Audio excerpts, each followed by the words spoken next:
It's Jamoi Hodge here, linebacker at Texas Christian University, number 6 here, and you can check out my interview at 97.9 The Beat. Hey, what's up with it, man? We live on 97.9 The Beat, and I got a special invited guest here with me today, putting on for TCU, my linebacker gang, Jamoi Hodge, in this thing tonight. What's going on, gang? Y'all are leading, like y'all are doing big things right now. Yes, sir. Y'all are leading the Big 12. Y'all at the top of the list, undefeated. Yep. That's a beautiful thing to do, man. Like, talk to me about it, man. What's the motivation in the locker room? What we talking about? We're playing Texas Tech on Saturday too. So yes, sir. Let's talk about it. Right now, we had last year wasn't the best year for us. We had a new coaching staff come in, and they really shifted the whole culture of the team. And so now you see a big improvement right now. We got Texas Tech coming in. It's a big game. We got Fox Sports going to be there. They're going to broadcast the whole game for the noon game. Come on, man. Yeah, it's going to be big. And that's like, every school in Texas is a rival, and every school is a big game. So we got one motto we live on, so 1-0 each week. That's it. I mean, that's how you can do it. You just take it one at a time, right? Yeah, one at a time. So what do you think is the biggest shift with the new leadership? What has changed the most in this season? Discipline. Discipline. Yeah, that's big. Discipline's a big part of winning, bro. Yeah, very big. Last year we wasn't as disciplined, nowhere near as disciplined we is now. Like this year we very big. We got 3 heavy D's we live on. It's discipline, detailed, dignified, do your job, and determined. You know what? I think we need to apply these over here, man. I might need you to write those down for me. For real, like that's real talk. A lot of times we get lost in the actual win that we don't realize what it takes to get the win. Yeah. You know what I'm saying? It's the little things that matter. It's the little things that matter. Yep. And it's like, I was just saying this to Don Perignon today. It's like some people can make $1 million in a day and some people can only make 10. And the difference is time management and discipline. Yep. So what has been the biggest discipline challenge that you faced? That you've been able to overcome, you know what I'm saying? Just buying in, it's everything new. So we had a whole everything been changed. So last year we used to practice in the afternoon. Now we practice in the morning. Buying into the new philosophy, or buying into the new schedule, or everything. The new, whole philosophy, the schedule, and everything. Just the process too. Like it was hard getting up in the morning because I get up like 5 o'clock every morning. I'm used to last year getting up, but we practice like 2:30. So I'm used to being able to sleep in. Yeah, a little more relaxed, being able to sleep in and stuff like that. Now, I think, way more in the game. What is the difference, like mentally, you feeling? Mentally, it's just. We was just tired of losing, so we wanted a whole lot of make a statement. Yeah, that part. Yeah, we trying to make a statement this year. I mean, losing I think is a big part of winning. You can't appreciate that win until you get that L or several of those L's. Sometimes you might take 300-400 of them L's. Yeah. You know what I'm saying? It's like God, he'll keep putting you through the same. And this is something that we can take from football. It's like I got an uncle. He would say this to me all the time. Life is like school. Yeah. And God's going to have you repeat that grade over and over again until you learn that lesson. Yep. You see what I'm saying? And I think in football and radio and business and anything, it's the same thing. Yeah. You're going to keep taking that L over and over again until you be like, oh, wait, I'm doing something wrong. Yeah, until it realize, click in your head. The problem is in me. The problem is in the mirror right now. You know what I'm saying? So, not as big, though. So Texas Tech, what is the biggest obstacle that you guys have to overcome with them? Really, we mostly focus on ourselves. Like, we focus on ourselves. We really don't worry about nobody else. So that's what they doing? Yeah. Okay. We worry about ourselves, yeah. I like that. I like that. All we worry about is ourselves and how we going to improve better than what we did last week. I mean, you can only worry about what you can control, right? Yep. You can't control if they're going to go left, right, up or down, if they're going to run, if they're going to throw. Like, we don't know. Yeah, we don't know. We just going to play. We just know we're going to react to it and we're going to go full pressure on it. Yeah. So, here's another thing I want to talk about, too. Like, so, you're in the draft. Let's talk about that. Like, so what's up for being in the draft? You know what I'm saying? Come on, you worked hard for this, bro. You worked hard for this, bro. Think about it. How many years you put in just to get to this space right now? I've been playing football since 5 years old. See what I'm saying? Yeah. And you how old now? 21. So that's 19. No, what is it? My math is right. 21 minus 5 is 16. Right? Yep. So 16 years. Yeah, our coach be making a big emphasis. He said, like, if you look at football and a lot of other sports, like, most people that do a job, for instance, I've been doing it for 16 years, and I'm not professional yet, but I will be. So like a lot of people been doing the job, they'll be a professional. Right. I mean, look, I'm a music director, and that took me 10 years, dog. Almost 11. Yeah. You see what I'm saying? But people think that things just happen overnight. Yeah, cool. It's a process. And it's that 1 year that'll change the trajectory of your whole life. And then, like, out of those 10 years, 9 of those years, sadly, a lot of times we're just sitting still. At least we feel like we're sitting still, but we're really not. Yeah. Because, you're either moving forward or you're moving backward. You know what I'm saying? So we're really not. Because there's no such thing as momentum staying the same. You're either losing it or you're gaining it. Yes, sir. You know what I'm saying? Yeah. So, I know a little thing about sports. I know a little bit about motivation. You know what I'm saying? What teams would you like to go play for? You better say the Cowboys first. You know, I'm an Eagles fan. So yeah, you know, I can't go with that. My barber's gonna love you, dog. Yeah. My barber Myron. Fly.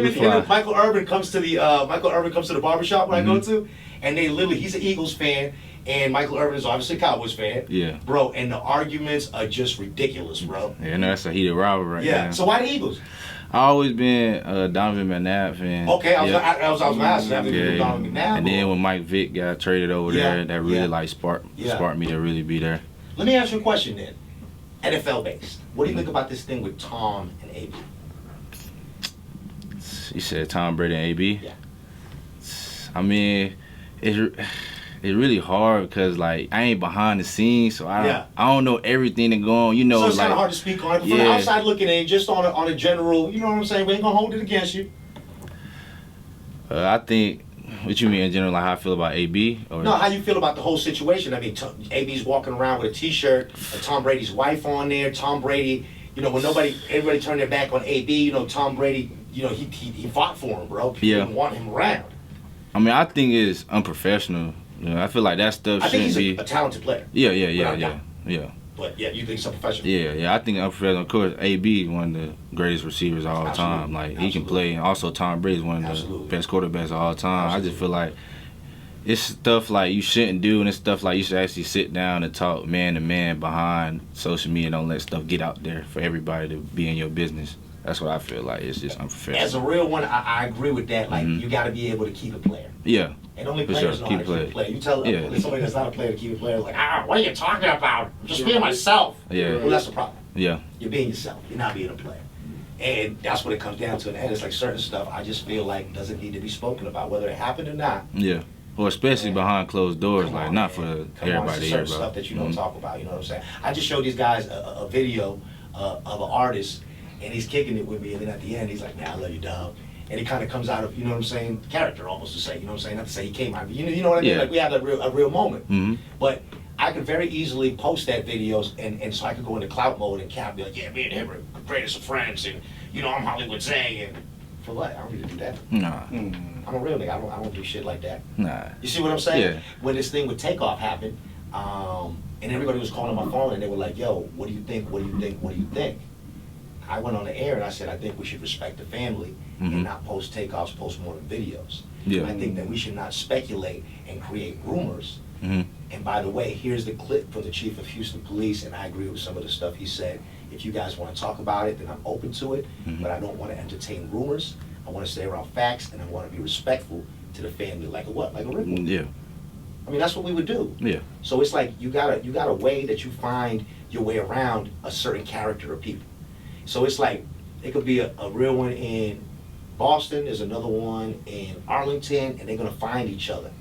It's not like when you join the Masons, they give you a little book. And they tell you this judge is a Mason, this lawyer is a Mason, this cop is a Mason, and he tells you where all your helping friends are at. Yeah. When you have real character, you don't get that book. I gotta go out and find you. Yeah. And you gotta come out and find me. And we're gonna run through a bunch of suckers before we get to each other. But here's the thing, even though we were raised in different households, we come from different backgrounds, different states, different cities, all of that, we operate from the same principle. And with that, I feel it's like you gotta be real to yourself. Yeah. It's not about impressing him or making me think that you're a certain kind of person. It's about you being real to yourself and you being able to look at yourself in the mirror as a man every day and knowing that you can still respect yourself to that. That to me is a man of character. Yeah. You know what I'm saying? And I can tell you that. Respect to that. I can tell you that. I see it in your eyes, bro. Yeah. It's a look in your eyes that you got. Like a lot of people, men pretend, because you know it's cool to make pretend, but not for us. Nah. Not for us. So let's talk more about the NFL. So just the Eagles or? Anywhere, to be honest, anywhere in Texas. Okay. Anywhere in California or Florida. That's where I want to start my family off in one of these states. But you know, Texas originally? No, I'm from Winston-Salem, North Carolina. North Carolina? Yeah. He's a country boy. Nah, I ain't country. More South Carolina. Yeah. I got you. I mean, but it's all good. We country over here too. Yeah. Yeah, it's all good, man. So what brought you here? To school? Well, really what brought me down here, so coming out of high school, I ain't have no offers. I just had a D2 offer, and I was committed there, but then probably heard of Independence Community College, that show on Netflix called Last Chance U. I did see that, I did see that, So there was featured on there, and this one coach called Kiyoshi Harris, he came out to my crib, and then he saw me and said, yeah, with your talent and your size and speed, like, there's no reason you shouldn't be going Power 5. So then he sat down in my home, convinced me. Then I talked to my mom. Like, my whole family was literally like, nah, don't go JUCO. I don't know what's out there. I don't know what's in independent Kansas. But I knew what I wanted for myself, and I didn't see myself playing a D2. I always knew I was a Power 5 athlete. And so I trusted the process, went down there, Independence, left out of JUCO, with #1 linebacker in the nation, left out with over 20 D1 offers. And so, yeah, so, you know, Kansas not that far from Texas, so TCU recruited me and stuff, and then at the time, Gary Patterson was the head coach down there. Yeah, he was putting people in the league like first round, and he was a defensive head coach, so he was the main reason why I came down here too. Yeah, I think it's gonna happen. Mm-hmm. I hope it happens. We hoping it's happening. Let's put out the energy and say it happened already. Yeah, that's how we do it. That's how we manifest. You know what I'm saying? Mm-hmm. So Texas Tech on Saturday. Yep. Going down. Yeah, you ready? Going down. Yeah, I'm ready. Always ready. Yeah. You got a lot of TCU fans out there, man. Yeah. We counting on you. Yeah. And the entire team, obviously. Yep. And the new leadership. Mm-hmm. You know what I'm saying? Any last minute thoughts? Nah, we just gonna do us. Yeah. We got a motto say empty the tank. We don't leave nothing out. Yeah, give me more of that. Look, okay, so give me motivated. Give me more of the mottos. Give me more of the sayings. Give me more of that, because I'm loving this stuff. The new leadership, I think, is great. Well, we got like empty the tank. I'm not saying that because I want free tickets. Nah, you good. I'll hook you up. So yeah, basically like empty the tank. It's like you never want to leave. You don't never want to leave nothing left on the field. Like you want to play it like it's your last game. So like that's like saying I go out. Yeah, you clear the field. You want to make sure like I gave this game my all. I did everything I could to help the team win. So that's our motto. So when everybody on the same page and everybody playing like that, it's click. We just click. I love having like employees that play sports, and I'm gonna tell you why. Because in sports, you learn a sense of accountability and responsibility, not just to yourself, but to others as well. So when you say stuff like clear the field, like this is my thinking. Like for me, it's just like when I'm out here, when I'm doing radio interviews, all this stuff, I'm thinking the same thing. Look, you get one shot at this, and I'm gonna give it my all. I'm not gonna say back to my man, that one day I should have juked left, but I went right. Yeah. You see what I'm saying? Like, nah, no regrets, bro. Like we're gonna wipe everything down, bro. Like till there's nothing left. And if there is anything left and we full already, we're gonna make sure somebody else get that play. Yep. As a team. You know what I'm saying? Yep. So I've always loved the mentality of folks that play sports, because I think it's really, and even when you play sports from a young age, it really molds your character. Yeah. And as a man, I feel like, in my opinion, it makes you a better man. Yeah, and it also helped like with adversity too. Because like in sports, you always gonna face adversity. Yeah. And some people, like when adversity hit, they don't know what to do with it, but I'm used to it. So. Yeah. What's the biggest thing that you faced in like a personal, real quick before we go, that you faced personally that you think that a lesson that you learned in sports really helped you out with?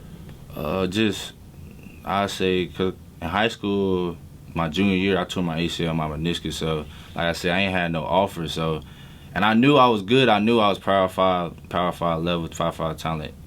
But it was just that I ain't had no offers. Yeah, it was hard, and a lot of people like, it's hard to come back. You don't know if you're gonna play the same. I had 0 offers at the time, but the only person I was believing in myself, I knew what I can do. So I just stayed with it, stayed down, just grinded. Look at God. Look at God. That's a beautiful thing, man. That is a beautiful thing. So TCU and Texas Tech going down this Saturday. Big linebacker vibes, man. Yep. Right here on 97.9 The Beat.